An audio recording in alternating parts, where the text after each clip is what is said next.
México, desde mi punto de vista, es la bisagra de América. Esa bisagra que articula la América hispanoparlante y la América angloparlante. Pero también articula de alguna manera ese concepto de la patria grande que integra también, por ejemplo, Brasil. Eso obliga a que tengamos muy abiertos los ojos respecto a lo que sucede en México para entender lo que puede o ya está pasando en nuestros territorios. Ahora, en Prensa Alternativa, tengo el orgullo de anunciar como invitado a uno de los grandes youtubers mexicanos, Carlos Federico, de Conexión MX, de quien además puedo decir soy un amigo muy personal, a quien yo debo mucho de los conocimientos que tengo con los que inicié en esto del YouTube. Pero sobre todo, Carlos Federico es una voz autorizada para entender México y a partir de ello entender Latinoamérica. Carlos Federico, bienvenido. Gracias por estar con nosotros. Muchas gracias, Juan José, y me da gusto que me invites a tu canal y estar en contacto con la gente de allá del Perú y de toda América Latina y parte del mundo en la cual tu canal tiene mucha audiencia por todos lados. A tus órdenes, Juan José. Hermano querido, hay una expresión que ustedes los mexicanos la dicen con una ironía que bordea la crítica mordaz. México, tan cerca de Estados Unidos, tan lejos de Dios. Tan cerca de Estados Unidos que era capaz de financiar, cuando menos sabemos de un presidente mexicano pagado, ahora ya dejó de ser un rumor, parece que son 4 o 5, pero cuando menos uno que estaba en la planilla de la CIA, tan lejos de Dios, tan cerca de Estados Unidos. Carlos Federico. Sí, es una situación en la cual hemos convivido durante mucho tiempo, pero te digo, nos hemos acostumbrado al grado que no tomábamos en cuenta esa situación geográfica en la cual vivimos en este momento. Creo que durante muchos años vivimos cierta paz, cierta tranquilidad, que la situación que se daba cruenta era allá en los años 70, 80, allá en Colombia, con lo cual lo veíamos muy ajeno, pero cuando los intereses norteamericanos decidieron pasar ese trasiego de estupefacientes y que México fuera el preámbulo para envenenar a gran juventud de los Estados Unidos de Norteamérica, entonces entramos en una dinámica atroz y Colombia como que se apaciguó un poco. Vivimos tiempos muy difíciles, intereses norteamericanos, los cuales nos tienen inmiscuidos en esa situación tan adversa, inhumana, digo yo, en lo cual estamos viviendo, pues, ustedes lo ven, hasta Sudamérica, los titulares que suelen pasar por allí, sí estamos muy lejos de Dios. Ahora, tan lejos de Dios que a lo mejor también esta conducta genera metástasis. Hace unos días el presidente Andrés Manuel López Obrador fue muy crítico con la mandataria peruana, ¿sí? Y señaló que estas prácticas de infiltrar gobiernos y de derrocarlos, ya sea al estilo Pinochet o con guante blanco, se siguen llevando a cabo y que habrían sido las prácticas llevadas a cabo para terminar con el gobierno de Pedro Castillo, por ejemplo. Impresiones. Vemos con cierta rabia en este lugar que todavía estamos viviendo ese tipo de situaciones en las cuales el injerencismo norteamericano se comporta de una forma inhumana, que cuando llegan gobiernos como de Pedro Castillo, que son pues avalados por el pueblo, por las mayorías, donde supuestamente Norteamérica nos pinta una democracia donde hay diferentes partidos y que el pueblo es el que manda, nos damos cuenta que el día de hoy, que cuando verdaderamente el pueblo escoge a sus gobernantes, vemos que si son contrarios a los intereses norteamericanos, pues rápidamente echan a andar su maquinaria injerencista, golpista, como lo vemos ahí en ese bello país del Perú, que no se queda atrás en su cultura con la de acá de México, con la brasileña y diferentes partes de Latinoamérica. Creo que es un punto neurálgico en las cuestiones de cultura ahí, la gran Perú. Y sí da mucho coraje ver que después lo hacen de una forma abierta, en donde empiezan a rondar ahora sí los grandes intereses monetarios de poder, y vemos tristemente que rápidamente sucumban a aquellas personas que se decían ser parte de una transformación de ese bello país como el Perú, y vemos a una Dina Boluarte, la cual se rinde ante los pies injerencistas y golpistas norteamericanos. Es triste ver todavía en este siglo y en este momento que el pueblo no pueda decidir en su propia gente en ese ámbito sudamericano en el cual viven ustedes.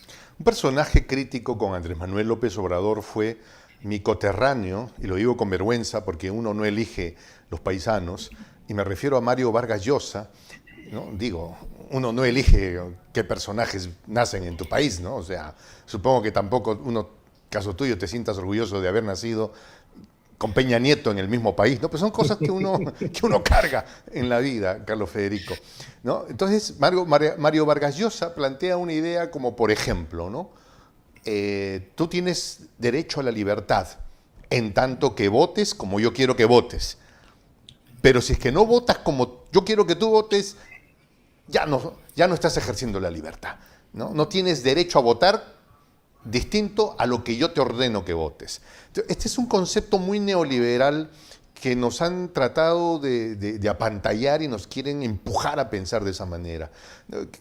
Y se ve repetitivo en distintas formas de expresión en el control de los medios. ¿Qué piensas de esto, Carlos Federico?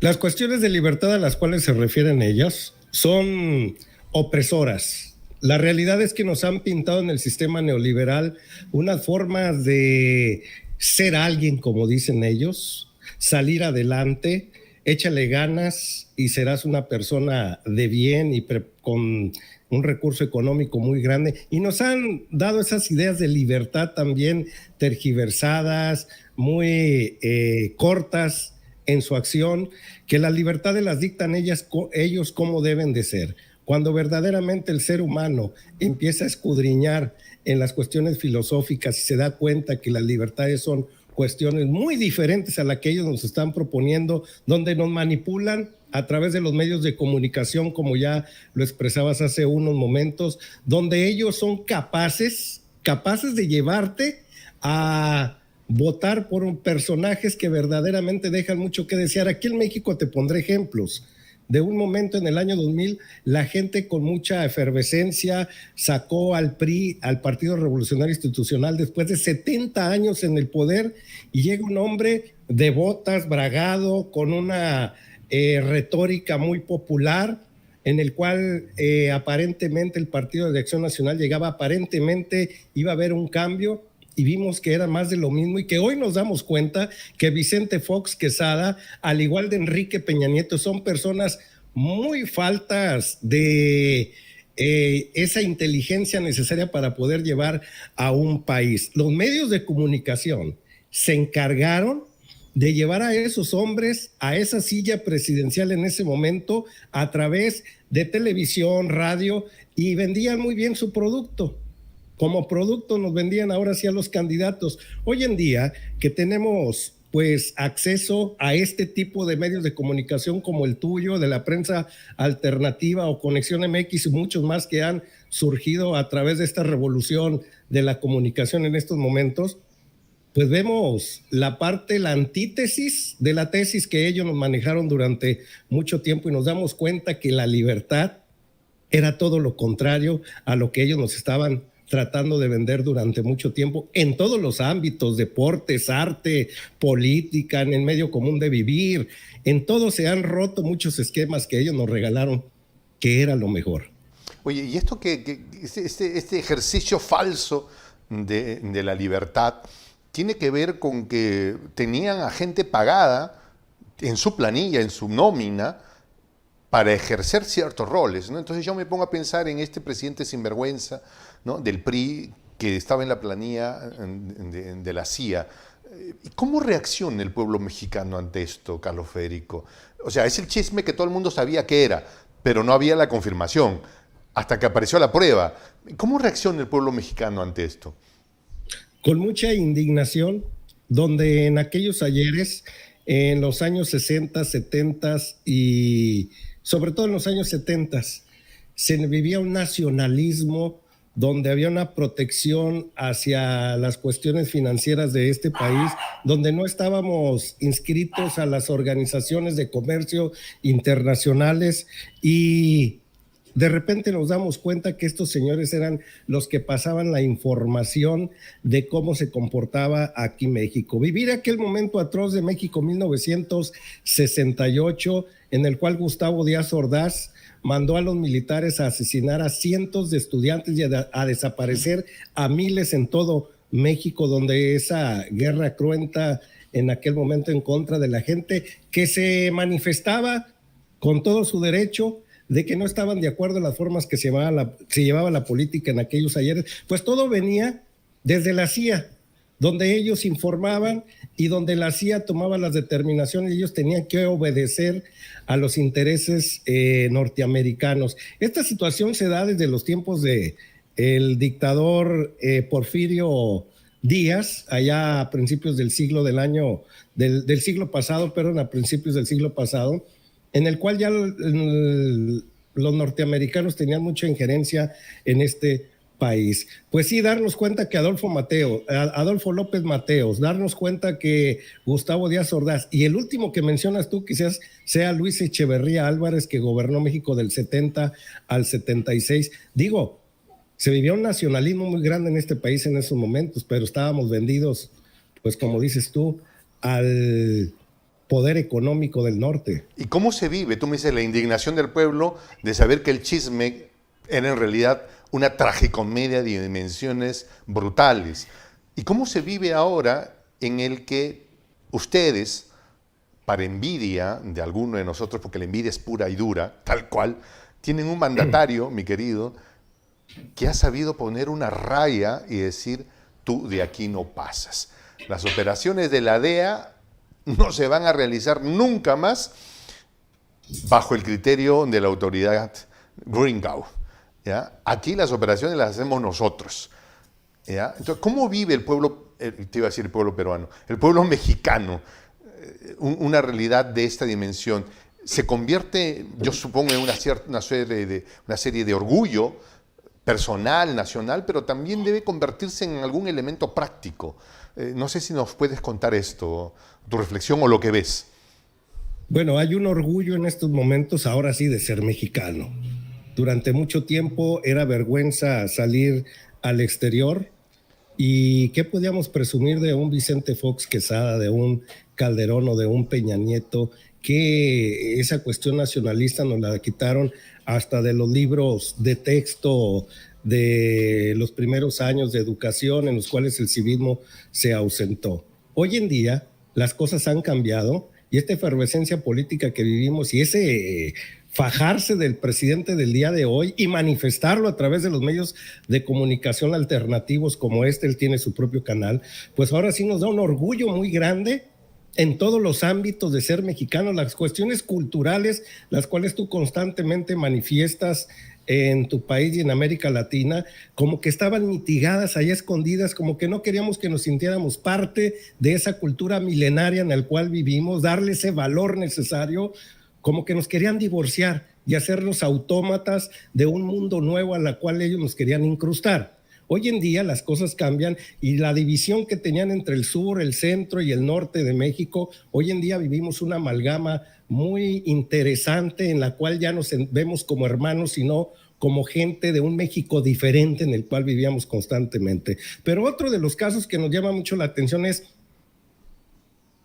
pues la impotencia que tenemos, porque a pesar de los pesares, que la DEA ya no tiene un injerencismo como lo tenían sexenios anteriores, pero sí en la práctica siguen metiendo armas a este país de una forma clandestina, siguen manejando el comercio de los estupefacientes en todo el mundo y han tomado a México como parte de ese distribuidor mundial para poder culpabilizar a alguien ante la sociedad norteamericana.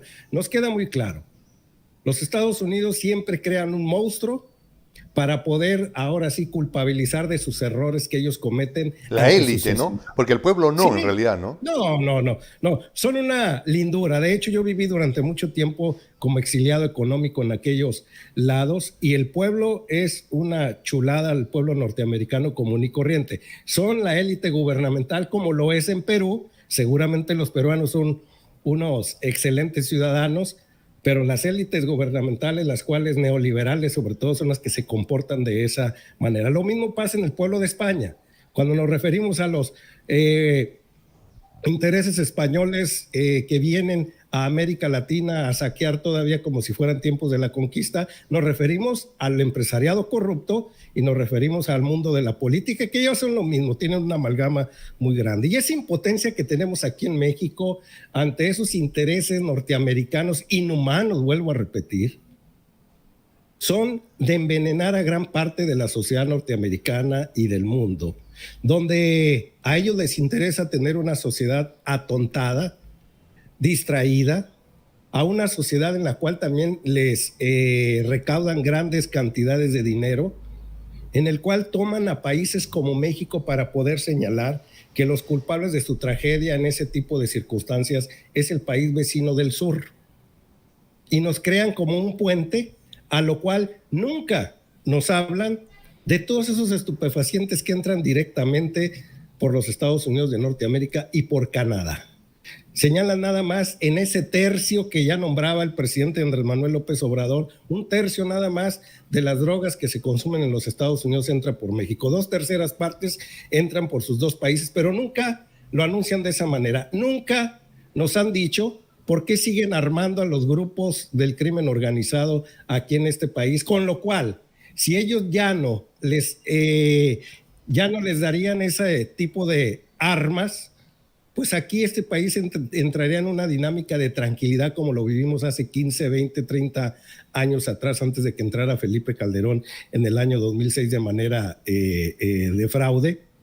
Viviríamos esos momentos que vivíamos en aquel instante, pero las políticas norteamericanas, como hoy lo están haciendo allá con Ucrania, con Rusia, crear un monstruo ante la situación que se les veía venir en una situación financiera muy grave, pues crearon un monstruo para culpabilizar que con su guerra estaban viviendo tiempos financieros difíciles ellos por culpa de la otrora Rusia por aquellos rumbos. Así que nos queda muy claro en México, nos hicieron un monstruo para poder así culpabilizar a alguien de sus propias fechorías que son ellos. De sus propias fechorías.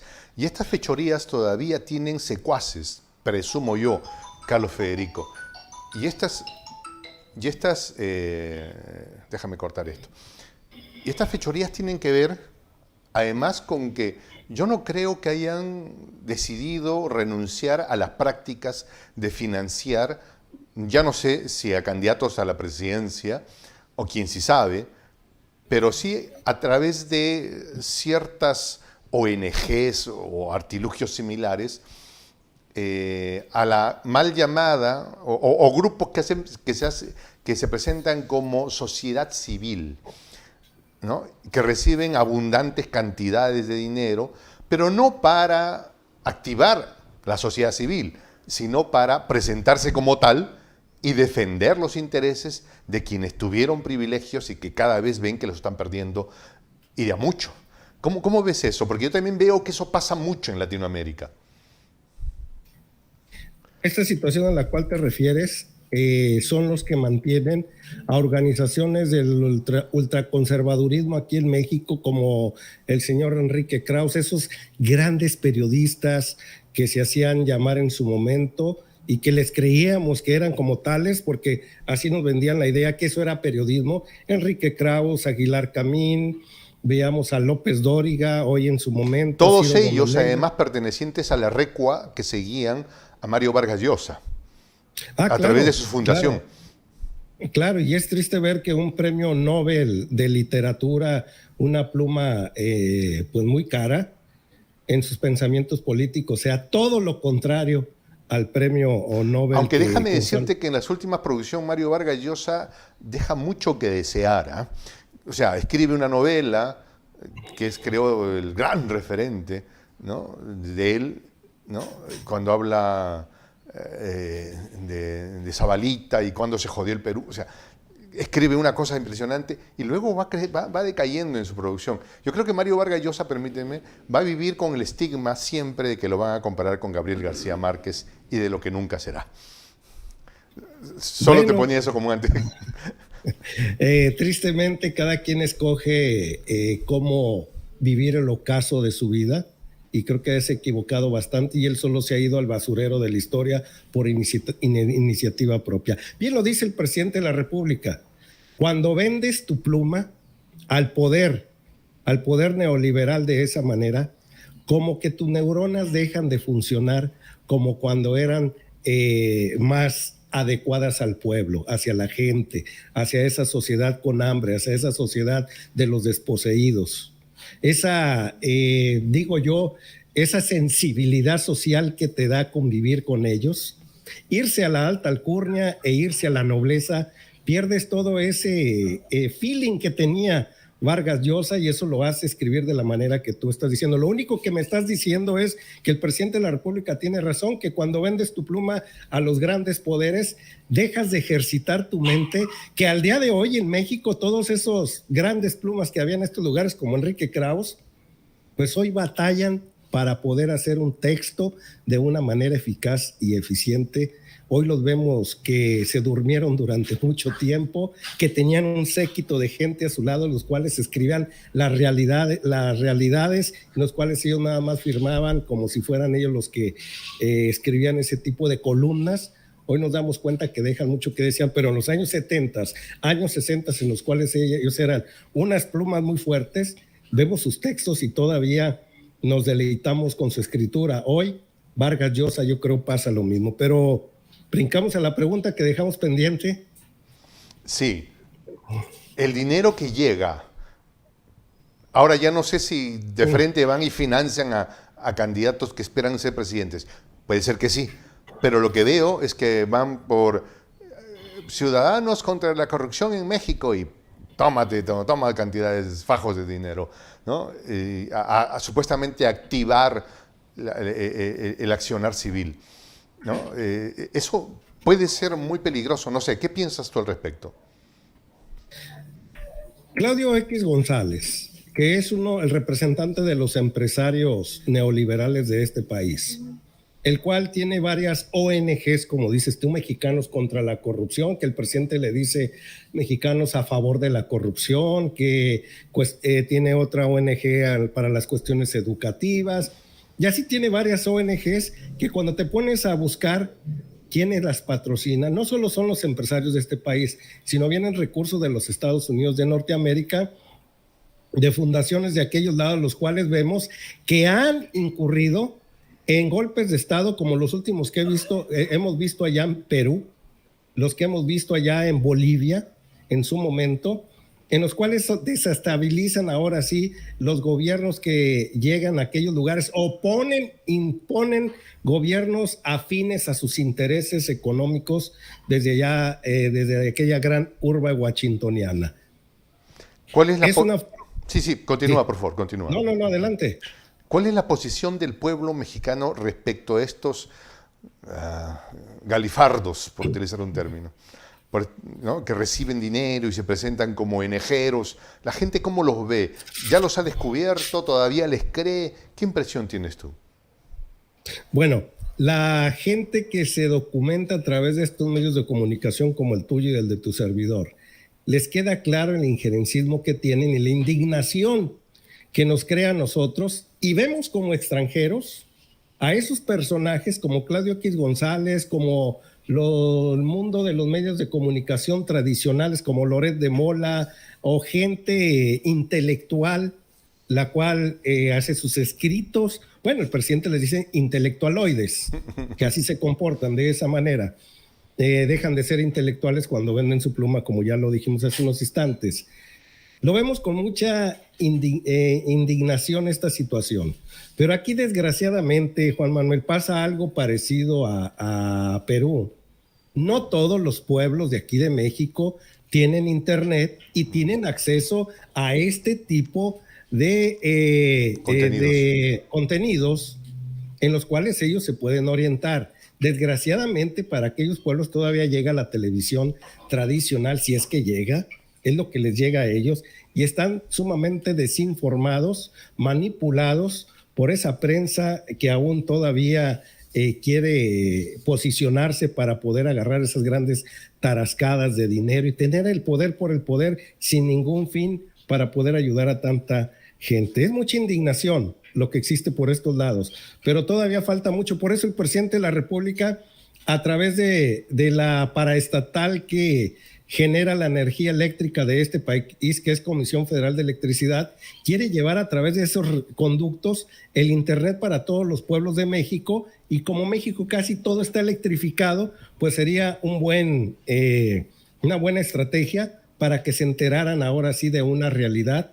y mostráramos más esa indignación ante esos recursos que llegan desde el extranjero, no solo de los Estados Unidos de Norteamérica, sino llegan de Europa también bastante de ellos, para poder perpetuar en el poder a gente tan corrupta que ya vivimos y lo tenemos aquí a flor de piel gracias a las mañaneras, donde el presidente todos los días está dándole cuentas al país, y creo que vivimos los primeros 3 años encontrando actos de corrupción en donde menos te imaginas, todavía al grado de la semana pasada que el presidente sacó otro acto.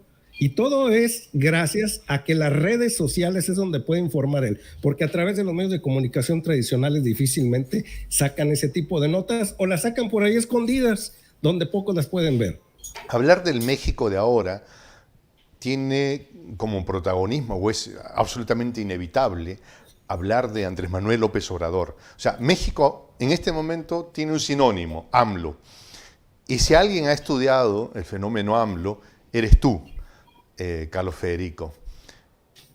Justo te veo ahí con la tacita de Andrés Manuel también, me parece. A ver, muéstrame. ¿En serio? ¿Y cómo hago para conseguirme una de esas? ¿Ah? Yo te la mando con gusto. Dice, me canso ganso, que era parte de su eslogan al principio de su sexenio, cuando decía, me canso ganso, no sé qué, si sepas qué significa. Sí. Es, explícanos, por favor. Lo hago porque lo hago. Se va a hacer porque se va a hacer. O sea, me canso ganso que sí se va a hacer el Tren Maya. Como diciendo, por mis pantalones se van a hacer. Ajá, si así lo quieren ver. Exacto. Bueno, entonces, hablar de México en este momento es hablar también de Andrés Manuel López Obrador, ¿sí? ¿Cuál crees tú que son, entre comillas, los secretos del buen gobierno de Andrés Manuel? Que es un hombre muy apegado a las clases sociales más desprotegidas, que es un hombre con mucha sensibilidad humana. Creo que se debe de partir de ahí. Si se tiene esa sensibilidad humana que parte del amor hacia tu prójimo, creo que de ahí puedes tener grandes revoluciones dentro de ti. Y el presidente de la República es lo que posee constantemente, es lo que emana de él, amor hacia su prójimo. Después de verlo de esa manera, el presidente de la República siempre ha luchado por las clases más necesitadas. Y esto en cualquier ámbito debe ser lo normal, ayudar a quien más lo necesita. Y esta situación que se vive en México de vivir en un país donde más de la mitad de la gente vive en pobreza, más de 60 millones de mexicanos, se llega a tener de repente 80 millones porque hay 20 millones que de repente ya va llegando la quincena y se les acaba el dinero y pasan a esa pobreza en esos instantes. Creo que ese cúmulo de pobladores, los cuales acumuló el sistema neoliberal, donde nos regaló una falsa idea que si tú le echabas ganas salías adelante, que si tú estudiabas ibas a tener una vida más placentera, donde nos llenaron de tantos productos innecesarios, los cuales teníamos que consumir. Lo único que produjeron estos señores fue pobreza, y Andrés Manuel López Obrador, de forma muy eficaz en su sentimiento tan humano que tiene, es por las gentes que más luchan, por el necesitado. Y eso es un valor que hasta la gente neoliberal lo tiene, pero solo dentro de su familia comúnmente, dentro de sus grupo de personas, entre ellos se ayudan. Pero ya cuando salen a la luz pública, ven a la gente de extracto social económico bajo los ven como extraños, como si fueran, el presidente le llamaba los invisibles, los ven como unos invisibles, y ese es Lo menospreciaban de ninis incluso, ¿no? Sí, los que ni estudian ni trabajan y los dejaban ahí en el olvido, como si fueran personas, porque el sistema neoliberal así lo decía. Ellos no quieren progresar porque no quieren. Así lo veían, que era un querer para ellos. Y no se daban cuenta que era una situación de circunstancias donde les tocó vivir, crecer, donde la adversidad constante, y lo dice muy bien un filósofo por ahí moderno que anda en las redes sociales, qué tan difícil es para que una persona que tiene todo adverso en su vida y que vive en la extrema pobreza, poder tener objetivos a futuro, si su objetivo inmediato en ese instante es comer, después vestir y luego calzar y luego tener un hogar. Lo primero es comer. Difícilmente esa persona podrá salir de la pobreza cuando tiene objetivos inmediatos que cumplir. Así que no es de echarle ganas, porque cuánta gente le echa ganas en nuestro país por un salario de $50, $70 a la semana. Te lo pinto en dólares para que nos vayamos entendiendo, levantándose a las 4 o 5 de la mañana, acudir a sus centros de trabajos con muchas ganas, como dice el sistema neoliberal. Al cabo de 2 o 3 años se dan cuenta que no es echarle ganas. Y esos ninis a veces producen más ellos andando en las calles, ya sea de forma ilícita o de forma lícita, lavando coches, haciendo tareas en los hogares de forma informal. Sacan más sustento económico de esa forma y a ellos les llamaron ninis. Luego muchos se van por las cuestiones de la drogadicción, por cuestiones nada humanas, en las cuales son señalados de esa manera.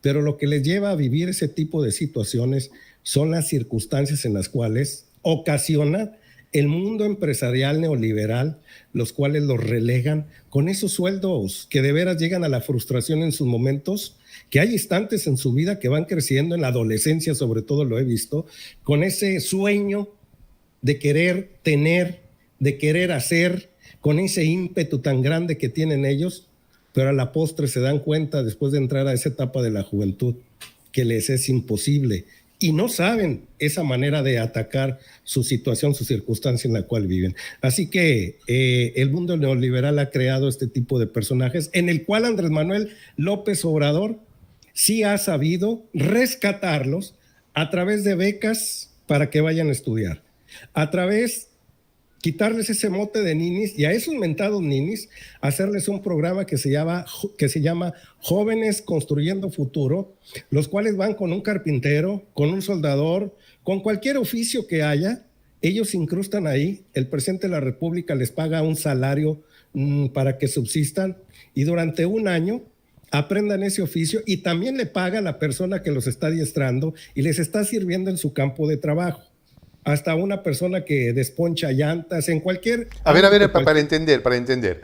A ver, un muchacho que terminó el colegio, 17 años, sin proyección porque el papá ni la mamá tiene un negocio que le van a heredar y tampoco la posibilidad de estudiar una carrera porque le va a resultar muy cara y no tendrá con qué.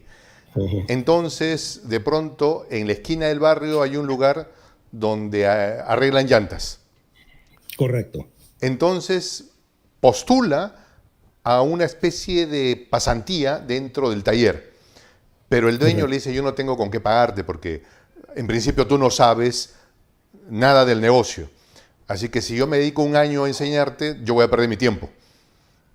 Entonces el gobierno le dice, no se preocupe, yo a este muchacho le voy a pagar para que venga a trabajar con usted. Y a usted también le voy a pagar para que le enseñe a este muchacho el negocio. ¿Es así como tú me estás diciendo? Perfecto, lo describiste muy bien. Entonces, gracias a eso, esos jóvenes que por las circunstancias no pueden encontrar un trabajo por la edad o por las circunstancias en las cuales viven o no tener las herramientas necesarias para poder ofrecer en un empleo, pues tienen un año de adiestramiento en un lugar donde hay miles de oficios, fontanería, electricidad. Bueno, ya conocemos miles de oficios. Después de ese año se les entrega un papel que los avala la Secretaría de Educación Pública aquí en México, con los cuales el mismo gobierno, antes de que se gradúen, los incrusta en la industria, ya industrias más grandes, lecheras y de electricidad, lo que tú gustes, industrias grandes a los cuales se van a hacer sus prácticas que también son pagadas, y la mayoría de esos jóvenes son absorbidos por ese tipo de empresas, a lo cual vuelven a entrar otros jóvenes a adiestrarse con la persona que en este caso fue su mentor, su profesor, para poder aprender ese oficio. De esa manera se ha evitado que muchos jóvenes se vayan al mundo de lo ilícito y al mundo de la drogadicción, aquellos que le llamaron en el pasado los mentados ninis que ni estudiaban ni trabajaban. Pregunta, pues hoy saben, no, pregunta. ¿Este proceso comenzó en qué año del gobierno de Andrés Manuel López Obrador? En el año 2019, en el 2018, 1 de diciembre entra Andrés Manuel López Obrador, y en el año 2019 empiezan a entrar ese tipo. O sea, ya podemos ver que si hay resultados, o sea, ya podríamos evaluar cómo ha resultado un primer tramo de este proceso. O sea, Sí, ya hay resultados. Te comento situaciones particulares que yo he vivido. Un buen amigo tiene una mueblería en lo cual tenía 5 jóvenes de Construyendo Futuros ahí, y a pesar de que ellos son priistas del Partido Revolucionario Institucional, tienen, no que sean del partido, pero siempre han tenido adeptos con ese partido, me lo dijeron con mucho orgullo. Tenemos 5 jóvenes construyendo futuro ahí en nuestra fábrica, 5 ya egresaron y 3 se fueron a la compañía de lácteos más grande de aquí de México, el Grupo Lala, y ya están trabajando ahí. Me lo decían con mucho orgullo, porque también el que les enseña, el mentor, se siente orgulloso de que jóvenes que estuvieron ellos adiestrando ya estén en ese mundo, jóvenes que posiblemente hubieran estado en el mundo informal, en el mundo de las drogas, en el mundo ilícito, por no ser atendidos como son. Y me dice que cómo le vuelven a meter más jóvenes Construyendo Futuro, y están muy contentos porque para ellos también les reditúa riqueza el tener jóvenes pagados por el gobierno, porque hacen una tarea que al empresario o al microempresario o mini empresario le reditúa también riqueza. O sea, aquí es un ganar-ganar. Claro, porque gana primero que tienes a alguien que va a hacer. No será una mano experta, pero está ayudando. Y te va a generar riqueza. Segundo, que te está llegando una platita por capacitarlos. Y tercero, lo más importante que tú decías, Carlos Federico, la sensación de estar haciendo algo por el país. ¿No? O sea, creo que eso no tiene precio. Imagínate tú teniendo 5 jóvenes Construyendo Futuro en tu medio de comunicación. Que tú te sientas útil para poder rescatar a 5 jóvenes de la incertidumbre en la cual estuvieran viviendo allá en el Perú. Y que con mucho orgullo estuvieras viendo en su pasar los aprendizajes y el desenvolvimiento de ellos, y después verlos ya incrustados en el mundo laboral como unas personas con un ingreso ya decoroso por lo que tú lograste ser un mentor de ellos. ¿Cómo te sentirías? Claro, pues imagínate que acá llegan... la ayuda grande. Claro, imagínate que acá llegan, no sé, pues muchachos expuestos a la violencia callejera y todo lo que significa, ¿no? Y que terminen, no sé, y que comiencen acá pues haciendo de camarógrafos, ¿no? Editores. Les pagas lo que puedes, pero ahí están, ¿no? Y luego te dicen, ¿sabes qué, Jota? Me estoy yendo a trabajar a una productora de cine, porque ya sé manejar cámaras. Gracias, me enseñaste, ahora me toca ir para allá. Y uno dice, bien, ya, o sea, pero genial, genial. Pero para eso México ha tenido que endeudarse con miles de millones de dólares con el Fondo Monetario Internacional. Esa era la acusación que le daban a Andrés Manuel. Sí, claro, qué populista. Qué fácil es ser bueno con plata ajena, ¿no? Nos vas a deudar con el Fondo Monetario y claro, este es populismo, pues regalarle plata a la gente. ¿Qué hay ahí? ¿Qué se sabe en este momento?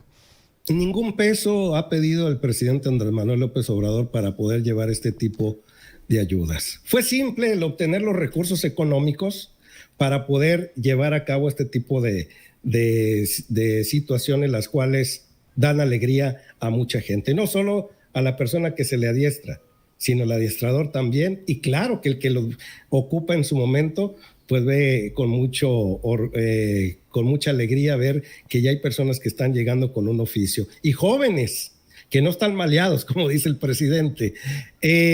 no se ha pedido ningún 5 al Fondo Monetario Internacional, al Banco Mundial, a nadie. ¿De dónde han salido esos recursos? ¿De dónde pecata mía si no es de la sacristía? El 80% de los ingresos de impuestos de este país los pone el empresariado. El 20% lo pone la gente común y corriente como tú y yo. El gobiernos anteriores se dedicaron a condonar y a crear leyes que les favorecía no la condonación, se me olvida la palabra correcta, pero ¿La evasión? La evasión, la ilusión. O sea, ellos crearon leyes en las cuales ellos podían quitar impuestos y no pagarlos a su favor. Todo esto llegaba a una recaudación de cerca del 40% de un 100% que tenían que recaudar.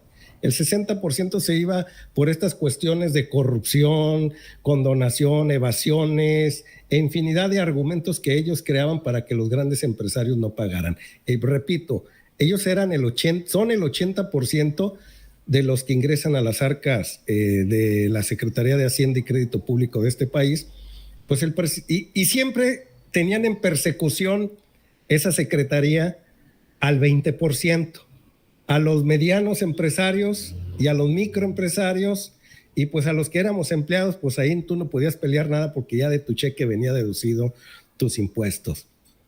Y hoy en día las cosas han cambiado. El presidente dijo, ¿por qué enfilar todas mis baterías a ese 20% que es cumplidor en su mayoría?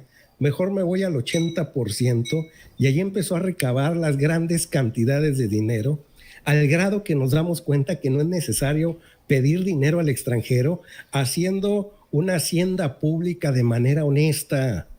Y no nomás lo ha demostrado a través de jóvenes construyendo futuro. Estaba muy deforestado este país, al grado que se llevaban maderas, recursos maderables a todo el mundo. Hoy en día tenemos otro programa muy grande que se llama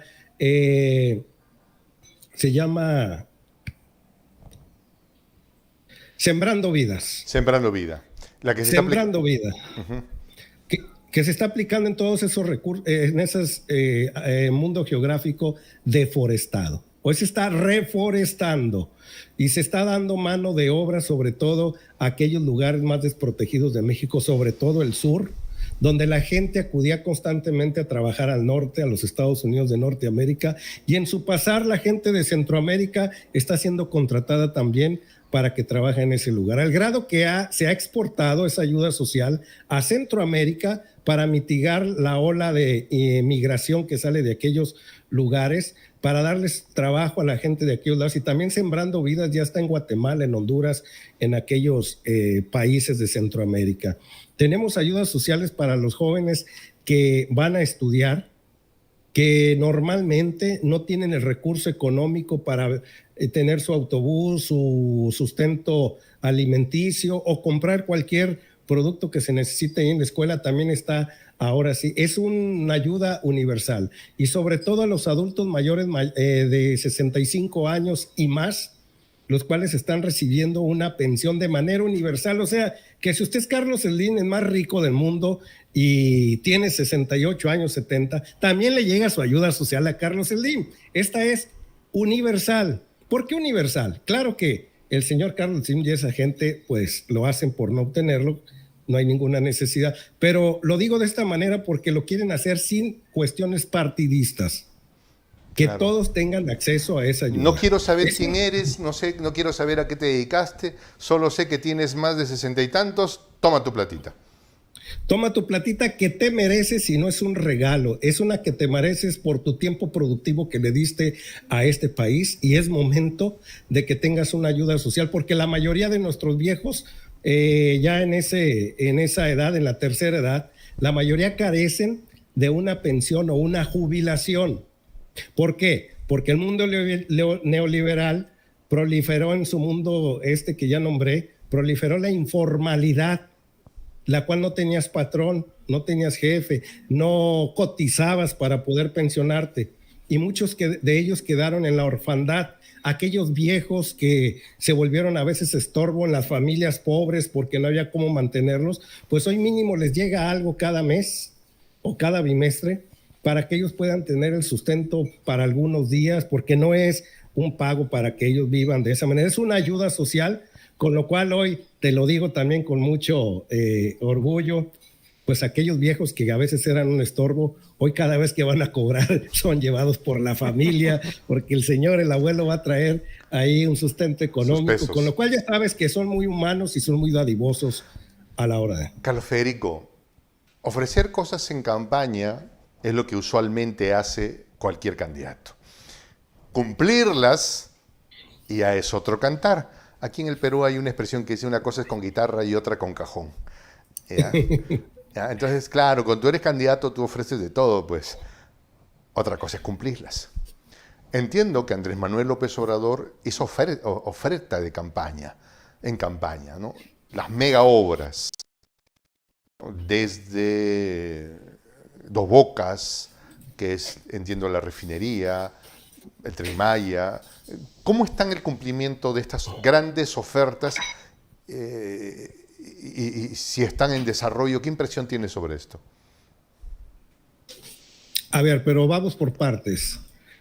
Tú dijiste una frase muy sonada ya en el Perú. Quiero decirte que cuando el presidente estaba en campaña, pareciera que esas promesas de campaña que tenía en su momento, pareciera que se las sacaba de la manga porque lo decía sin ningún sustento en su momento. Decía que iba a crear un Tren Maya en una de sus giras, pero no nos decía cómo ni qué. Y como al presidente se le da mucho enviar mensajes para tener distraída a la prensa tradicional y que ya se ocupen de eso mientras él trabaja, pareciera de repente que eran ocurrencias. Un Tren Maya, un aeropuerto en la Ciudad de México alterno, hablaba del Istmo de Tehuantepec, una obra en tren como si fuera el Canal de Panamá, pero en tren, donde los barcos llegan al continente, al Océano Pacífico y cruzan entre las mercancías al Golfo de México y viceversa, para darle un poco de agilidad a lo que sucede ya en Panamá. Se le venían situaciones como el Tren Maya, como el construir una refinería de petróleo, y pareciera que no las iba a cumplir en su momento, y le decían los medios de comunicación tradicionales... Mentiroso, le decían. Populista. Pues sí, le decían que de dónde iba a sacar los recursos. Le decían a él. Y le decían, ¿estás seguro? Recuerdo muy bien esa entrevista en Televisa. ¿Estás seguro que va a tener los recursos económicos para poder hacer todas esas obras? O sea, ya lo tildaban de mentiroso en su momento. Sabían ellos que con los actos de corrupción los cuales se llevaban constantemente, pensaban que la métrica iba a ser igual con Andrés Manuel y decían, ¿de dónde va a sacar tantos recursos? Si en los últimos 3 sexenios, Juan José, no vimos ninguna obra de ese tamaño de las que está haciendo en México. No vimos ninguna. La única obra que se parece a una carretera que fue a supervisar el día de ayer a Oaxaca, una carretera que pasa por la sierra y tiene muchos puentes, fue una obra que inició Vicente Fox Quesada, que le siguió Felipe Calderón Hinojosa y la terminó Enrique Peña Nieto a medias porque se destruía constantemente. Es la única obra que pueden presumir ellos, pero fuera de eso, ninguno construyó una refinería. No, pero un momentito. Felipe Calderón hizo una barda inmensa.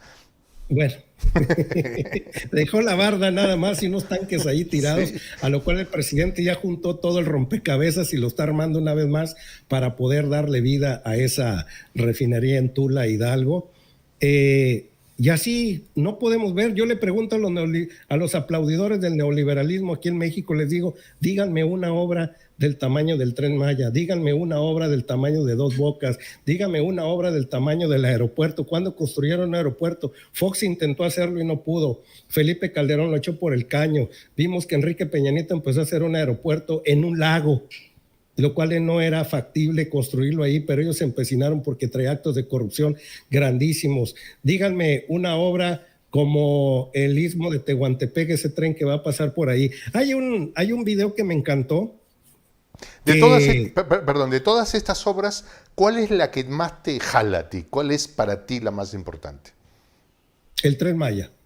El Tren Maya que va a ser un una catapulta económica para aquella región olvidada de México, en la cual nada más saqueaban sus recursos naturales, minas, árboles maderables, frutales, infinidad de recursos, petróleo, una región muy petrolera en aquellos rumbos, en lo cual son los estados, o no sé cómo le llaman allá, departamentos. Estados, acá le dijimos, no, regiones, pero se entiende ahí lo que es un estado. Bueno, lo que pasa es que acá somos un país unitario, ustedes son un país federal. Ok. Bueno, en la región del sur de México, pegada junto a Centroamérica, estaba en el olvido. Teníamos un lunar con una situación económica muy grande, que es Cancún, la Riviera Maya. Pero fuera de allí vivíamos pues de crecimiento en esos estados. Jamás se les había invertido un 5 en industria, en situaciones de turismo, simple y sencillamente nada más en la Riviera Maya. Tú llegas a ese lugar y ahí hay todos los medios de comunicación para que tú vayas a pirámides y a toda esa cultura que se vivió en aquellos momentos y se sigue viviendo en estos instantes. Pero lo que era el estado de Campeche, lo que era el estado de Yucatán, lo que era el estado de Chiapas, el estado de Tabasco, esos estados en el olvido, el estado de Guerrero, se me olvida otro por ahí, Campeche, ya se te lo había dicho, sí. Estaban en el olvido total. Campeche, que es un estado petrolero increíble, que dio los mejores momentos de su vida para este país. ¿Cómo tener esa riqueza, ese oro negro llamado, y vivir en un -11 de crecimiento en ese lugar? Un -11, aún teniendo ese recurso natural tan grande dentro de sí. Pues el Tren Maya va a llevar a todos esos lugares el recorrido, no solo turístico para los lugares culturales de ese lugar, sino también va a ser un transporte de carga, con lo cual se van a empezar a mover mercancías y a poner fábricas en esos lugares, donde por un lado, por Oaxaca, va a pasar el tren del Istmo de Tehuantepec, que va a cruzar hacia Veracruz, al Golfo de México, en el cual, al lado de esas vías del tren, va a haber fábricas, las cuales van a llegar productos todavía no armados en esos tremendos barcos que van a venir de otros países y se van a manufacturar alrededor de esas vías del tren, se van a subir ya productos terminados y se van a llevar a diferentes partes del mundo, en la cual se va a crear una franja donde no se van a cobrar impuestos. Está muy bien. Entonces ahí viene otro boom económico para esos estados del sur, donde no sé si sepas que el norte, donde vive tu servidor, es un estado muy industrializado, son estados muy industrializados. Cercano a Estados Unidos. Sí, frontera con Estados Unidos de Norteamérica, todos los estados. A lo cual, un gobernador hoy que es del estado de Nuevo León, el mayor industrializado del norte, Samuel García, un joven, decía constantemente, mientras en el norte se trabaja, en el sur se administra y en el sur... En el centro se administra, ¿no? Sí, en el centro se administra y en el sur no hacen nada, decía, se descansa. Bueno, quiero decirte que acabo de acudir a Monterrey, Nuevo León la semana pasada. Ya lo sabía esto, pero percatarme de que hay una infinidad de gente del sur trabajando en ese estado tan industrializado porque requieren de mano de obra barata. ¿De dónde viene la mano de obra barata? Pues de los países del sur. Esos que descansan son los que han levantado a Monterrey, Nuevo León, a San Pedro Garza y García, que es el municipio más rico de toda América Latina, que parece que estás en los Estados Unidos de Norteamérica. Si vas a ese lugar algún día, te vas a dar cuenta de la opulencia económica que hay allí. Sus cimientos están algo parecido a lo que sucede en los Estados Unidos de Norteamérica. ¿Dónde están los cimientos de la economía? En los sueldos mal pagados de la gente que cosecha allá en aquellos lugares, los que siembran, los de la industria de la construcción. Sin los latinoamericanos que trabajan en aquel lugar, aquella economía estuviera en añicos en estos momentos, porque no habría quien trabajara en ese tipo de oficios tan trascendentales para que una economía salga adelante. Monterrey, Nuevo León vive lo mismo, mientras se burlan que el sur descansa, pues si voltean a ver a sus alrededores. Sobre eso tengo una reflexión para entender. Entonces, el Tren Maya es un proyecto que sí se va a entregar al término del mandato o antes del término del mandato del presidente Andrés Manuel López En Obrador. diciembre estás invitado a la inauguración. A diciembre tengo que ir allá. Entonces, Diciembre tienes que estar acá. genial. ¿Eh? ¿Tú vas a ir? Claro que sí. Perfecto. Y luego hablamos de eso. Yo estoy a punto de hacer mis maletas, irme para allá cuando Bueno, que tu objetivo sea la inauguración del Tren Maya. pasaron cosas acá. El punto es ahí para entender. El sur de México es la parte más pobre de la economía mexicana, en los que se va a construir una línea férrea que se llama el Tren Maya. Para aquellos que recordamos un poco la historia, Chiapas, por ejemplo, es el lugar donde se levantó el ejército zapatista, ¿no? Y tuvo tanta acogida o fue tan dramática su presencia precisamente por la pobreza de la gente que ahí vive, ¿no? Entonces, de lo que va a hacerse es una línea férrea que va a unir los estados de México en el Caribe Sur, ¿no? Entonces la gente va a ir a hacer turismo, pero no solo va a ir a hacer turismo, van a haber fábricas que se van a instalar, porque si hay una línea férrea, yo como empresario digo, oye, yo me quiero comprar este lote porque acá voy a poner una fábrica de papel higiénico, ¿no? O voy a montar llantas, ¿no? Para venderlas al norte porque allá las necesitan, ¿no? Imagínate toda la infraestructura hotelera de servicios que se va a dar, que van a necesitar de fábricas.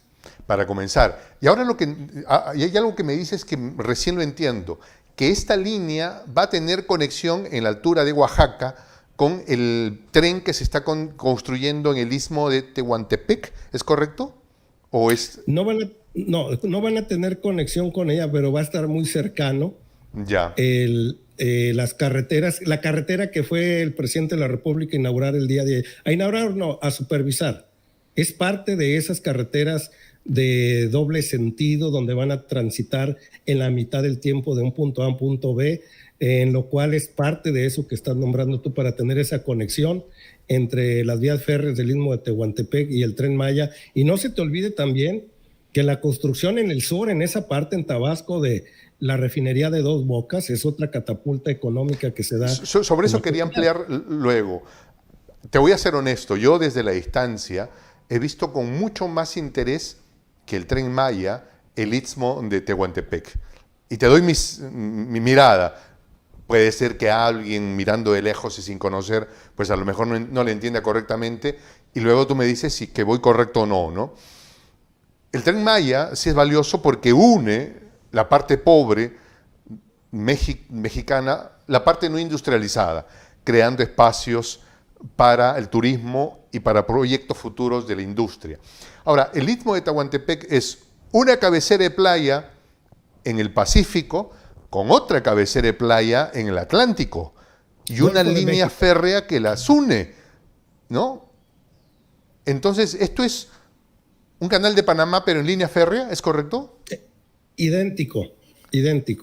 Pero un tren es más barato que un tren es más barato que un barco cuando se trata de llevar cosas puntuales. O sea, puede ser mucha más economía. Y no hay que olvidar que si vienes de China, por ejemplo, te es más corto llegar a ese lugar que ir un día más de viaje. Tiempo, de viaje, y todavía esperar el tiempo que necesitas formarte porque está saturado el canal de Panamá. Entonces muchos van a preferir llegar al istmo de Tehuantepec y cruzar sus mercancías por vías férreas. Y si, vuelvo a repetir, y si tu producto no va terminado, van a poder instalar fábricas en ese lugar. Exacto, por ejemplo, yo agarro y traigo bobinas de tela y la desembarco en el Pacífico. Correcto. Entonces voy avanzando y ahí tengo una maquiladora que me las corta. Correcto. Me las entregaron cortados. Sigo avanzando y hay otra maquiladora que las cose. Correcto. Sigo avanzando y hay otra maquiladora que me las entrega embolsadas. Y ya llega un producto terminado al Golfo de México para irse al Atlántico, a Europa.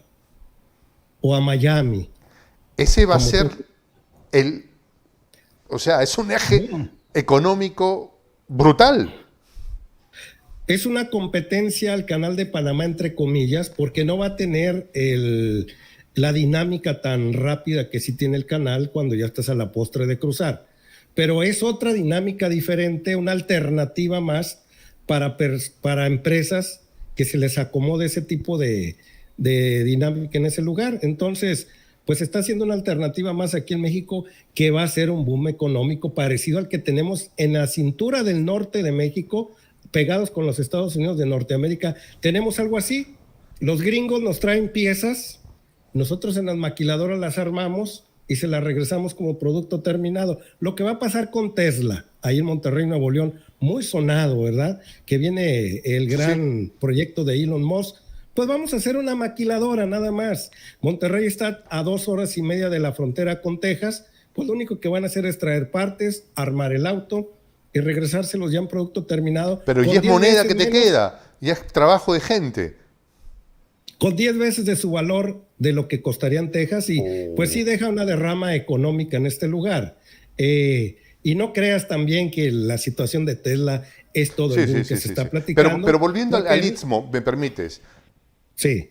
Carlos Federico, si esto es un proyecto del desarrollo de todo un corredor económico, ¿en qué cabeza cabe oponerse a ese proyecto? ¿Por qué tenemos a una ultraderecha neoliberal que se entiende es pro empresaria?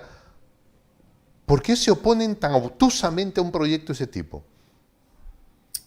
El ala neoliberal padecen de una situación muy enfermiza, que es la envidia, que es el desamor, que es la empatía. Son egoístas, egocéntricos, son unilaterales, que cuando ellos no ven el beneficio económico para sus propias empresas, no hay que olvidar que el mundo empresarial se incrustó en el mundo de la política para beneficiar a sus propias empresas. Y cuando ellos no se ven beneficiados a sí mismos, pues ellos lo ven con unos ojos de nada apreciable para ellos, porque es como ver el mundo, el manjar pasar y no poder deleitarse de él. Se les olvidó durante mucho tiempo que el servicio público es servir a los demás, de una forma hasta altruista en muchos momentos. Y cuando ellos se incrustaron al mundo de la política, se empezaron a saciar, ahora sí, de todas las triquiñuelas que podían hacer. Entonces, por eso no lo ven con buenos ojos, porque ven que el beneficiado es toda la gente del pueblo de México. Ellos quisieran beneficiarse nada más de forma egoísta.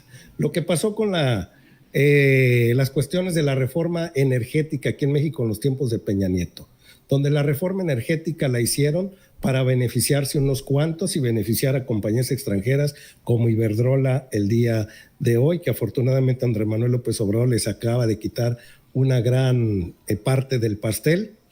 Y esa es la situación, Juan José, que ellos quisieran beneficiarse en pocas palabras y no lo ven así.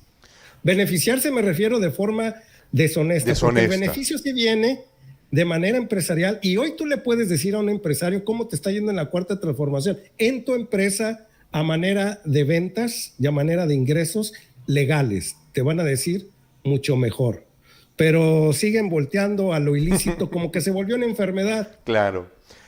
Carlos Federico, hubo un tiempo cuando yo era muchacho, que somos un poco coetáneos, yo soy mayor que tú, había un personaje de dibujos animados que levantaba una espada y decía, no, yo tengo el ojo de tondera y quiero ver más allá de lo evidente. ¿Tú te acuerdas? No. Había un personaje. No era muy asiduo a caricaturas. Ya, había un personaje que era Leonó, que levantaba una espada y decía, quiero ver más allá de lo evidente. Y dicen por ahí que Andrés Manuel tiene la capacidad de ver más allá de lo evidente. Porque compró una refinería en Estados Unidos y saltaron los neoliberales hasta el techo, es decir, usted ha comprado una chatarra, nos acaba de meter en la deuda más grande de nuestra historia, ¿no?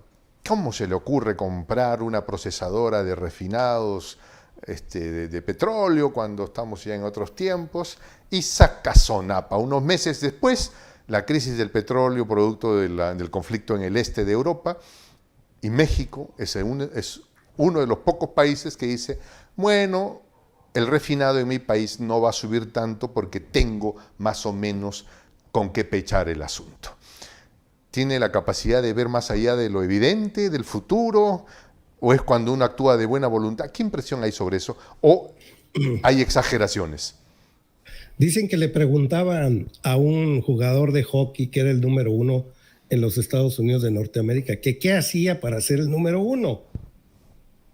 Y pensaban que les iba a responder al estilo este jugador de Portugal, Cristiano Ronaldo.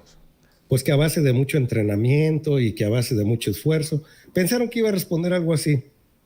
Y no. Él dijo, es que yo siempre estoy pensando dónde va a estar el pot. Ese circulito que anda rondando por abajo, yo siempre estoy viendo dónde va a estar ahí y me coloco en el lugar donde se va a encontrar. Creo que Andrés Manuel López Obrador tiene esa habilidad de saber dónde va a estar el pot. Y el presidente, teniendo esa magia dentro de sí, esa inteligencia tan dada por experiencia sobre todo, el presidente se dio a la tarea de comprar una refinería que después dijo de manera sarcástica que se había equivocado en haber comprado esa refinería, que debió de haber comprado las 6 que le habían ofrecido. Dice, me equivoqué, aposté por una nada más. Y al cabo de unos 6, 7 meses recaudó $1,000 millones, le había costado 600, ya tenía ganancias, ya la había pagado. Una refinería que dice también el presidente sarcásticamente que fue reconfigurada en el año 1992. Dice, pues si la reconfiguraron en ese año, pues es vieja, haciendo alusión de que las 13 generadoras de energía eléctrica que le acaba de comprar Iberdrola tienen un uso medio de 18 años nada más. Y le llaman la oposición que son chatarra lo que compró el presidente. Dice, pues si compré chatarra, pues aquella chatarra que compré reconfigurada en el 92, hecha en los años 80, pues nos salió el tiro muy bien, pues creo que acá nos va a salir mejor. Y no hay que olvidar que en esa refinería que haces tú un recuento, esa refinería fuimos socios de ella desde los tiempos de Carlos Salinas de Gortari, desde hace más de 30 años somos socios de Shell, de allá de Deer Park, y jamás recibimos ningún peso de utilidad, ni un peso. Y cuando se las compramos recibimos $1,000 millones de utilidad. ¿Dónde estaba el truco? ¿Qué acuerdos hizo Carlos Salinas de Gortari allí al ser socios de ese lugar y meterle dinero constante en esa reconfiguración? Es un personaje, Andrés Manuel López Obrador, vuelvo a repetir, que siempre anda buscando dónde va a estar el pot. Y eso, creo que pocos. El aeropuerto, no, ahí venden tlayudas, se ha vuelto un tanguis, ¿no? ¿Qué aeropuerto internacional no tiene nada? Impresiones. Es un aeropuerto que cuando vino Joe Biden ahora a encontrarse con Andrés Manuel López Obrador, se quedó con un sabor de boca muy grande y decirle qué significaba este aeropuerto, por qué le había pedido que aterrizara allí. Y como la limusina fue a rodear todo el aeropuerto, pues lo vio todo. Dijo que jamás había pensado encontrarse algo de ese tamaño y con las tecnologías de punta que tiene en este momento. La oposición está tan ardida por un hecho que Vicente Fox Quesada intentó hacer y no pudo. No tuvo la voluntad política porque no pudo convencer a los ejidatarios, a los campesinos de esos lugares para poder construir un aeropuerto en San Mateo Atenco. Hubo muchos actos de violencia en su momento y no pudo. Felipe Calderón lo dejó en el olvido y Enrique Peña Nieto ya sabemos qué hizo, una maqueta ahí en un lago que se iba a hundir constantemente, iba a costar mucho dinero estar manteniéndolo en el nivel que debería estar porque se iba a estar hundiendo paulatinamente. Y veíamos actos de corrupción en el actual aeropuerto El Viejo, que iban a hacer un emporio de edificios, parques. Bueno, se iba a saciar la oligarquía mexicana de esos terrenos que iban a quedar muy céntricos. Y el nuevo aeropuerto lo han tratado de bloquear desde su inauguración. Una señora de extracto social bajo, que anda buscando todos los días dónde vender un producto alimenticio llamado tlayudas o doraditas. Es una tortilla de maíz de color verde, de maíz verde, dura, frita, y le ponen ahí sus frijoles y su verdurita y alguna carne, y son muy baratas y muy buenas. Sabrosas. Muy buenas, sabrosas. Yo las he comido en aquel lugar y estoy hablando que te cuestan $1 a $2 cada una de ellas. Y es un excelente producto alimenticio. Y esta señora acudió a ese lugar el día de la inauguración y se puso en la parte de afuera. Y esto te lo comento para que vean los medios de comunicación cómo están de ardidos y cómo son de manipuladores y tergiversan las cosas.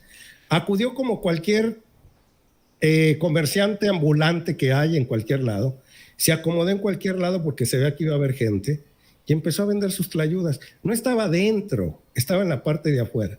Pues los medios de comunicación tradicionales se abocaron a que estaba dentro y que esa era la imagen que se le iba a dar al aeropuerto. Y si fuera así, ¿cuál es el problema? Exacto. Cuando el pueblo se adueña de un lugar? Porque si yo voy a México no quiero comer hamburguesas, pues. Quiero comer tlayudas. O sea, si viajo de Perú, piso México por primera vez, no voy a pedir una hamburguesa. Pues no. Voy a pedir una tlayuda. Y más, saber que la está haciendo una gente originaria de esos pueblos en los cuales te vas a comer un producto original, digamos, en su materia, que estás viendo que son de manos de los pueblos originarios de México llamados indígenas. O sea, tiene un valor más grande el consumir ese tipo de productos. Pero ellos lo hacen de forma clasista, de discriminación. Ese era el fin también de ellos, que implícitamente lo hacen sin saber que son ese tipo de personas, esta bola de sinvergüenzas. Y hasta el día de hoy, al aeropuerto lo han tratado de bloquear. El aeropuerto Benito Juárez, que es el principal en estos momentos, está saturado.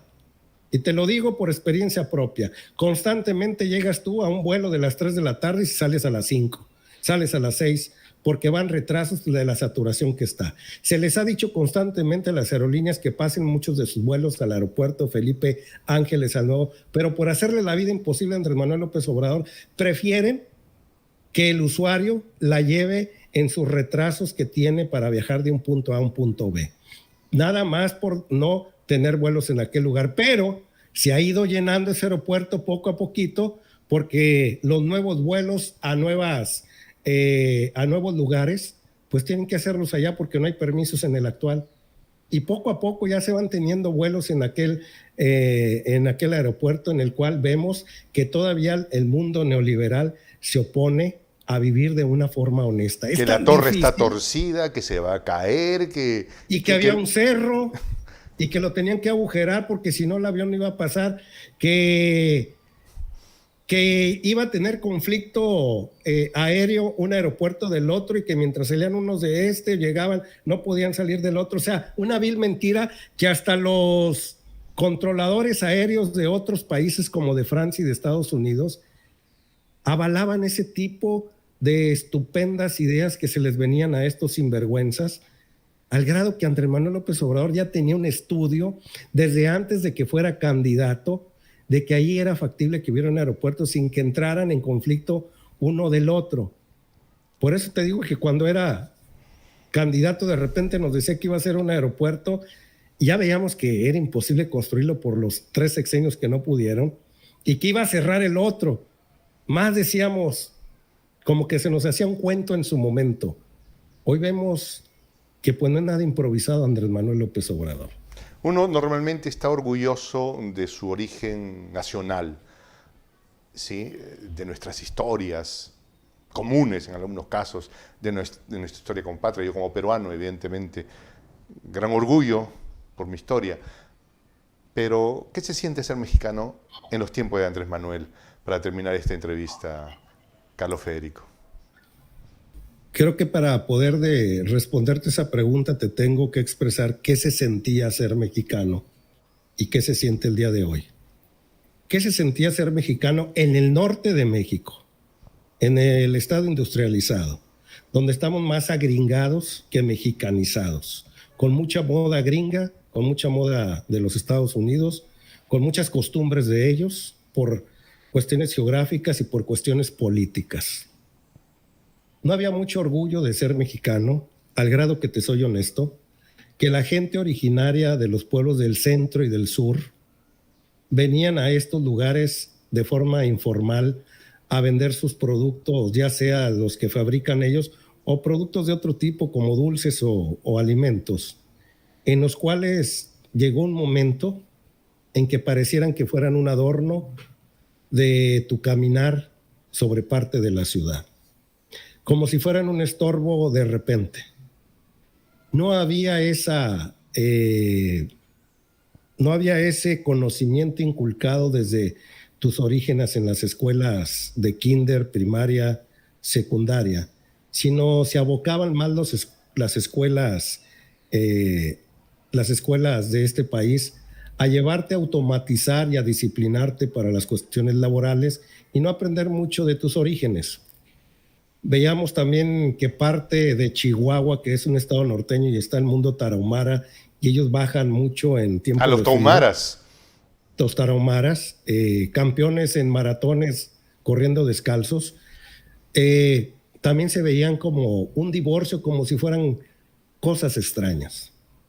A eso llegamos en el sistema neoliberal, a ser clasistas sin saberlo, a que hoy en día este presidente que tenemos nos ha inculcado mucho el amor sobre el prójimo, a quitarnos ese divorcio que te decía, a ver a nuestros orígenes como unos verdaderos hermanos y con mucho respeto, porque ellos son los pueblos originarios de este país. Al ver que dentro de nuestra sangre corre sangre de ellos, al ver que si tienen una necesidad por haber venido al norte de México, por ejemplo, tenemos que ser condescendientes con ellos.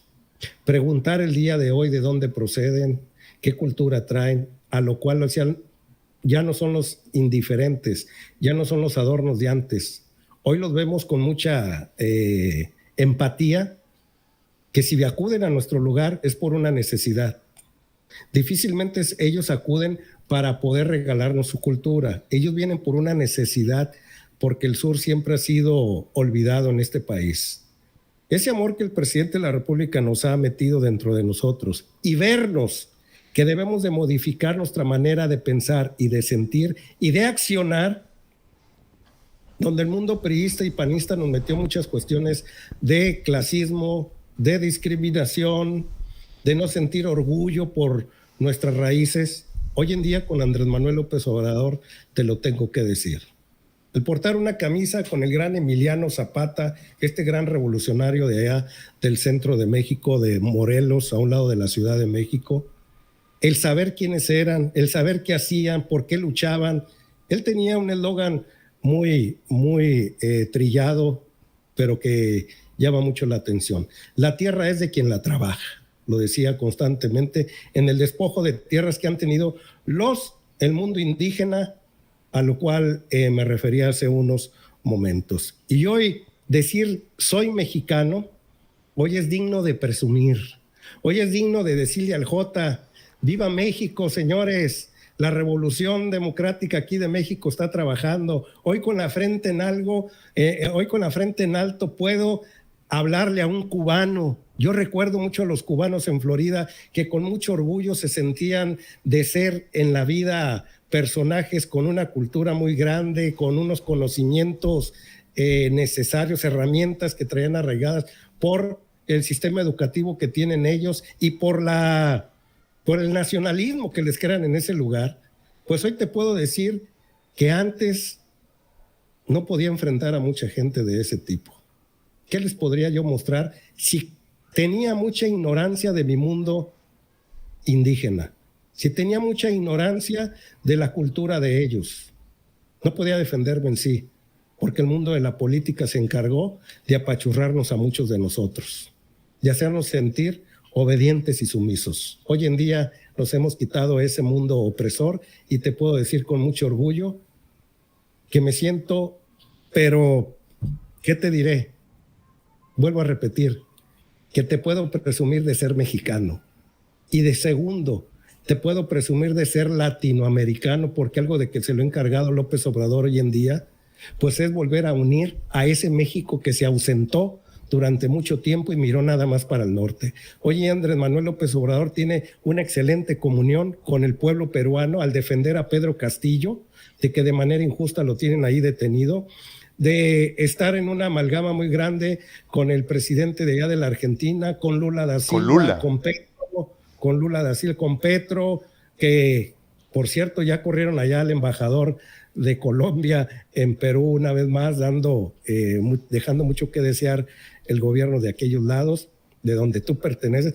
Bueno, decirle a España, ahora sí, que siempre también nos estuvieron oprimiendo constantemente, decirle, ahora sí, orgulloso de ser mexicano, ¿y cuál es tu problema? Teniendo personajes como este tipo que Andrés Manuel López Obrador se faja, este hombre sí nos representa. Creo que tú también, creo que los peruanos como tú... Sentimos que nos representa también. Claro, claro. Entonces, ¿cómo crees que me siento yo? Y no superior a ustedes, sino me siento al igual que ustedes. Me siento parte de ustedes. Por eso cuando opino de Perú y me dicen, tú no tienes por qué opinar de Perú, tú no tienes por qué opinar de Brasil, donde se hace un acto de injusticia, creo que no hay fronteras. Creo que el sueño de Simón Bolívar se lleva a cabo y es tener una América Latina unida. De hecho, he de confesar, Carlos Enrique, que en algún momento difícil que ha vivido el Perú en los últimos meses, y cuando consideré que mi seguridad personal no estaba garantizada por las circunstancias, pues mi destino natural iba a ser México. Y ya te decía hace un rato, ¿no? Iba a aparecer con mi maleta y te iba a llamar de la puerta de tu casa, Carlos Federico, estoy en tu cochera. Maleta, micrófono y cámara. Maleta, micrófono, laptop y cámara. Bienvenido a México, porque los peruanos que han estado en este lugar se han sentido como en casa. Sí, yo lo sé. Es más, yo creo, digo, si yo me paseo por, no sé, por Tepito o por Reforma, paso por un mexicano más. Claro que sí, y te vas a sentir en Perú en muchos lugares de México. Sí, sí, somos naciones muy, muy, muy similares. Como que es igual, ¿no? Paseo por el Alto en Bolivia o en Guayaquil, Ecuador. O sea, tú paseas acá por mi tierra, Huancayo, o por Lima, ¿no? O nos vamos a tomar un café en la Argentina. Pasamos por. Solo tenemos que decir, bueno, che, y ya pasamos. Hermano. No, creo que si usas tu acento, toma una foto para subirla aquí a Twitter ahorita en un momento que estuvimos aquí en la entrevista. No, creo que hablar con nuestro acento creo que es más respetable que estar invitando al lugar donde vamos. Yo tengo un problema y no me pasa con los mexicanos, ni cubanos, ni venezolanos. Me pasa con los argentinos. Que cuando hablo con un argentino, a los 5 minutos estoy hablando como argentino. Bueno, eres un camaleón. A mí me explicaron eso, que tiene que ver con la empatía, porque el hablar de alguna manera como el otro implica sentir como el otro.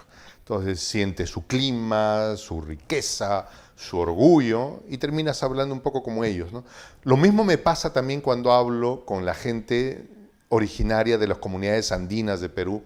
Termino a los 5 minutos hablando como con el dejo propio, ¿no?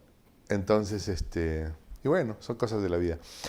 Carlos Federico, hermano querido, muchas gracias. Yo sé que tus tiempos son muy complicados, pero nada, nos hemos dejado de buen tiempo. Yo espero que nos acompañes con más frecuencia las veces que tú creas que necesitas convocarnos para tu canal. Ten la certeza que estaremos contigo para hablar de Perú, para hablar de la geopolítica mundial, que es un tema que en el canal estamos muy, muy implicados en la investigación, y que sigamos construyendo la patria grande, día a día, conversa a conversa, tweet a tweet, YouTube, a través de este maravilloso mundo que es el YouTube. Hermano querido, muchas gracias. Vámonos riendo, pues, muy agradecido de estar contigo en estos momentos. Un saludo para todo el Perú y para toda América Latina. Muchas gracias. Un gran abrazo a la distancia. Me despido con esta expresión en el quechua milenario, en el quechua de los incas, Tupananchis Kama. cuya traducción Cuirabá. al español es Cuirabá. hasta volvernos a encontrar. Huirabá, ¿qué quiere decir? Cuirabá es buen día acá en Tarahumara. Tarahumara, Huirabá. Bueno, entonces también lo podemos... Cuira con K. Huira, Cuira con K. Cuirabá, Cuirabá. Cuirabá. ¿Qué quiere decir? Hasta la vista. No, buenos días. Buenos días, Nos Cuirabá. vemos. Nos Aquí vemos. es Tupanachiskam. Hasta volvernos a encontrar. Bueno.